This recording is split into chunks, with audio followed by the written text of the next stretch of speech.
அனைவருக்கும் வணக்கம். இன்றைக்கி நம்ம பார்க்க போகிறது எக்ஸசைஸ் 1.3ல 9th சம். இதில் என்ன கொடுத்துருக்காங்க அப்படின்னா, ஒரு ஃப்ளைட்டு வந்து மணிக்கு 500 கிலோமீட்டர் வேகத்தில் போகுதான். ஓகேங்களா? அப்படின்னா டி தூரத்தை என்ன செய்யுதான், டி டைமில் என்ன செய்யுது, கிடக்குது. இதை என்ன செய்ய சொல்லியிருக்காங்கன்னா, ஒரு ஃபங்க்ஷனாக எழுத சொல்லியிருக்காங்க. அதாவது ஒரு சார்பாக என்ன செய்ய சொல்லியிருக்காங்க, எழுத சொல்லியிருக்காங்க. ஓகேங்களா? இப்போ நம்ம என்ன செய்யும், நம்மளுக்கு ஃபார்முலா தெரியுங்களா? ஸ்பீடோட ஃபார்முலா தெரியும். ஓகேங்களா? ஸ்பீடுக்கான ஃபார்முலா என்னது, distance covered by time taken.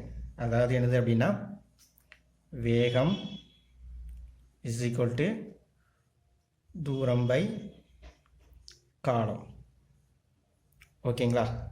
Right. இப்போ என்ன செய்ய சொல்லியிருக்காங்க அப்படின்னா, நம்மளுக்கு ஒரு ஃபங்க்ஷனாக என்ன செய்ய சொல்லியிருக்காங்க, டைம் டீயை வச்சு ஒரு ஃபங்க்ஷனாக என்ன செய்ய சொல்லியிருக்காங்க, எழுத சொல்லியிருக்காங்க. ஓகேங்களா?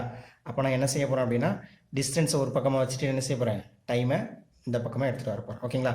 டைம் என்ன செஞ்சுட்ருக்கீங்க, வகுத்துட்ருக்கு. இங்கிட்டு வந்தால் என்ன செய்யும், பெருக்கும். ஓகேங்களா? அப்போனா speed into time taken is equal to distance cover. ஓகேங்களா? நம்மளுக்கு ஸ்பீட் என்ன செஞ்சு சொல்லி கொடுத்துருக்குறாங்க, 500 கிலோமீட்டர் கொடுத்துருக்காங்க. ஓகேங்களா?